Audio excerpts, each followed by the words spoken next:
warahmatullahi wabarakatuh, Pak RW. Waalaikumsalam, Pak. Alhamdulillah, terima kasih kita sudah dikasih kesempatan buat bersilaturahim, ya kan, di channel YouTube rw09.com, dan sebuah channel YouTube kita bersama untuk memberikan informasi dan komunikasi di RW 09. Nah, sebelumnya kita juga sudah interview dengan salah seorang Satgas, ya, Ketua Satgas RW 09 Bang Ipong. Sekarang kita ke Pak RW nih. Kan Pak RW ini punya pengalaman panjang, ya, sebagai pengurus di RW 09. Apa tuh kira-kira suka duka pengalaman juga membersamai masyarakat ini bukan perkara mudah, ya. Pasti ada juga sisi persuasi, ada sisi tegas, sisi lain-lain gitu kan. Nah, silakan cerita dong. Terima kasih Pak Sidi udah silaturahim nih ke rumah. Alhamdulillah, ya. Alhamdulillah. Nanti kita sehat nih. Alhamdulillah, amin, amin, amin. Jadi luar biasa ini YouTube, ya, YouTube, channel YouTube RW 09 sebagai media informasi di lingkungan RW 09. Saya memang sejak tinggal di RW 9 ini tahun 95 saya pindah ke sini ini. Dari 95, 98 sampai sekarang memang selalu berkecimpung di kegiatan lingkungan. Dulu saya pertama datang ke sini ini tidak lama ditinggal di sini. Pertama itu saya jadi ditunjuk, dipercaya menjadi ketua pemuda. Ketua pemuda. Nah, saya punya kebiasaan memang kalau apapun itu posisi saya, selalu ingin ada kontribusi lah sedikit untuk lingkungan, tidak hanya mejeng di struktur organisasi. Nah, waktu itu yang saya rasakan pada waktu tahun 90-an, di lingkungan ini belum ada yang namanya pengelolaan sampah. Nah, program saya pada waktu jadi ketua pemuda mengkoordinir sampah. Ya, jadi dulu susah kita membuat sampah itu, kita harus teng-teng kemana-mana gitu kan. Dibuangnya di tempat yang nggak jelas, ya. Nah, saya dulu ngambil inisiatif dulu. Memang dulu saya beli tong-tong pembuangan sampah di rumah, pakai drum, ya. Satu itu pada waktu itu sebagai proyek percontohan lah untuk warga. Nah, nanti siapa yang mau bisa pesen. Dan alhamdulillah responnya itu bagus dari masyarakat itu. Dan yang kedua, pada waktu itu saya ingin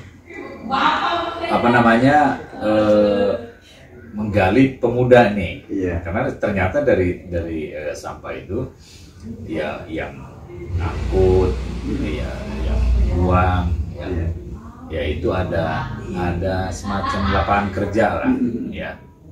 Tapi memang namanya kan mungkin kalau anak muda agak gengsi ya, ambil sampah itu ya, sehingga agak susah waktu itu. Dan alhamdulillah dulu ada Bang Endang, Bang Suadi, itu dari tahun 90-an tuh masih pakai gerobak dulu, masih pakai gerobak, dan sampai sekarang itu masih berjalan.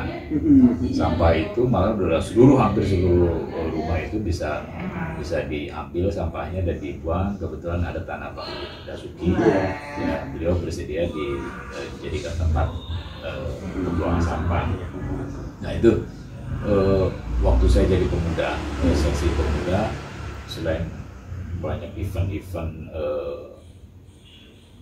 tertentu kayak Agustusan itu paling ya Lukman Udin nih masih kecil lahir. Nah, terus nggak lama saya dipercaya sama warga untuk jadi ketua RT. Nah, ini memang saya masih muda waktu itu, masih muda, jadi RT RT yang di lingkungan yang baru. Betul. Nah, saya perlu adaptasi, memang tidak terlalu lama sih saya adaptasi. Iya. Dan sama, saya nggak mau juga di pengurusan RT ini hanya sifatnya rutinitas begitu. Iya. Ingin ada satu yang berkesan lah, artinya ada yang saya perbuat.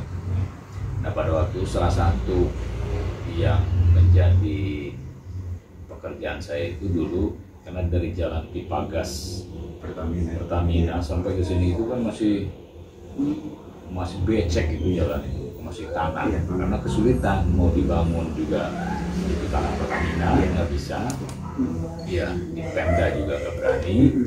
Sedangkan kita memang butuh jalan itu, ya kan? Vital sekali masyarakat. Vital sekali gitu ya. kan. Akhirnya dulu saya ngumpulin tokoh-tokoh masyarakat, meyakinkan mereka, ya, meyakinkan mereka untuk bagaimana jalan ini bisa kita perbaiki. Alhamdulillah pada waktu itu ada salah satu donatur yang menjadi penarik, ya, Pak Armin. Pada waktu itu beliau, Pak, saya bersedia menyumbang 10 juta pada waktu itu. Nah, saya akhirnya bagaimana mencari tambahan dari 10 juta itu. Maka sudah cek kalkulasi, yang punya mobil berapa, yang punya motor berapa, nah, kita iuran tuh. Lintas RW keluar juga kita mintain sumbangan. Ya. Akhirnya alhamdulillah jadi juga tuh jalan. Halus nih sampai sekarang. Dicor itu memang kita nggak pakai hitung-hitungan sipil ya, cuma pengalaman para tukang di sini dicor dengan ketinggian nggak terlalu tebal juga, cuma dasarnya itu kita pakai bambu. Bambu. Tapi alhamdulillah kekuatannya itu sampai sekarang sudah berapa puluh tahun itu. Masih halus masih halus ya. Mungkin ya itu keberkahan perjuangan apa namanya kesusahan kita. Betul. Ya, jadi jalan itu luar biasa, itu nggak pernah rusak gitu.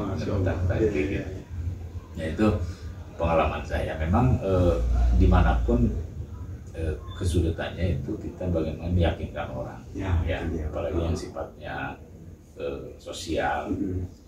Karena kita nggak bisa kerja sendiri. Betul. Ya, kerja sendiri. Tugas saya ini meyakinkan orang, minta materinya, minta pikirannya, minta tenaganya. Kan gitu ya. Semua. Ini yang luar biasa, memang itu pengalaman dulu di lingkungan ya. Beda mungkin di kantor ya. Orang perintah begini pasti ikutin. Betul. Kalau di sini kan enggak. Benar. Jadi bagaimana kita bisa menyampaikan keinginan kita ini, keinginan kita, tujuan kita, dan orang lain percaya. Itu yang memang agak berat. Ya, kuncinya ternyata hanya satu, kita harus paling depan. Kasih contoh gitu. Kalau kita ngajak kerja bakti sama warga, kalau kita hanya nyuruh di belakang, ya mungkin warga nggak ada yang ikut. Tapi kalau ada nyangkul, kita nyangkul duluan. Insya Allah warga pada ikutin. Jadi itu mungkin pengalaman yang saya peroleh selama di RT ini. Mungkin berapa periode saya lupa itu. Saya berarti jadi RT, pergantian pengurus, ada Pak RW. Nah, begitu saya mungkin zamannya masih RT ya, lupa saya RT apa sudah jadi sekretaris RW. Renovasi masjid. Nah, renovasi masjid itu juga nggak selesai ya. Selesai pada waktu itu Pak Kadri ketuanya, ya beliau menjadi RW, ya karena beliau menjadi RW, ya saya dulu menjadi wakil ketua pembangunan, ya beliau Pak Kadri menjadi RW, saya jadi ditunjuk jadi ketua pembangunan. Nah, ini saya punya PR yang sangat besar pada waktu itu. Besar, nah nggak sedikit. Kalau masjid dulu, kalau jalan itu kita hanya menghabiskan sekitar 80 juta dulu itu. Diresmikan sama almarhum Pak Ketua DPRD Pak Nanim Botin pada waktu itu.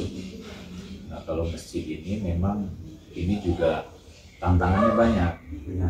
Ya kan, ini kan masjid umat gitu kan. Iya. Jadi pendapatnya semua harus didengar nih. Waduh. Pendapat semua didengar, uangnya nggak ada. Gitu. Mengakomodir bagaimana gitu. Sempat macet itu. Nah, saya ada tukang Pak Ahmad Basari, ini saya rangkul untuk minta tolong doa ini kita biar cepat selesai. Dan, dengan segala upaya akhirnya selesai juga. Nah, selesainya itu kuncinya ternyata kalau masjid tidak boleh berhenti, bangun. Berkesinambungan. Ternyata saya alamin dengan begitu itu yang sedekah ada aja, terus ya, sehingga walaupun sedikit untuk bayar tukang ada, gitu, untuk beli material juga ada, tapi kalau berhenti memang nggak ada pemasukan juga, gitu. Sehingga dengan pelan-pelan ya memang agak cukup lama juga, itu bisa selesai juga 2 lantai. Dan itu sekitar makan hampir 800-900 juta untuk pembangunan di sini. Nah ini bukannya hasil karya warga Nusa ya, yang alhamdulillah terwujud. Saya berhenti jadi RT, diangkat jadi sekretaris RW zaman Pak Andi, Pak Diam dulu RW, saya masih RT. Zaman Pak Andi jadi sekretaris, Pak Andi jadi RW, saya jadi sekretaris ya. Nah begitu sekretaris Pak Andi sudah 2 periode, beliau tidak bersedia lagi, saya dikasih kepercayaan lagi nih sama warga untuk jadi ketua RW. Ya walaupun makin kesini ya kan usia makin tambah, ternyata saya pikir orang usia makin tambah itu kesibukan tuh makin kurang, ternyata makin bertambah gitu. Makin bertambah ya di kantor ya begitu tapi saya menikmatin aja. Nikmatin asal tujuannya dulu ya. Kalau tujuannya lain ya pasti kita akan terbebani. Tapi kita tahu kerja RT, kerja RW itu kerja sosial. Ya, kerja sosial tidak ada yang bayar, yang ngomelin banyak. Artinya yang rating itu sudah biasa. Tapi karena kita sudah niatnya udah nilai ta'ala, kita jalanin aja. Saya punya pengalaman di RT, saya punya pengalaman di waktu itu juga pemuda. Ya satu tujuan kita baik, ya kita lalui. Satu yang makin kesini kan zaman makin berubah. Makin berubah. Memang tidak mudah ya, kita punya gagasan, punya ide, walaupun gagasan itu kan bukan untuk saya, ya kan, tapi untuk lingkungan. Nah biasanya di mana-mana itu kalau orang kita ajak keluar dari zona nyaman, itu pasti resistensinya besar, ya.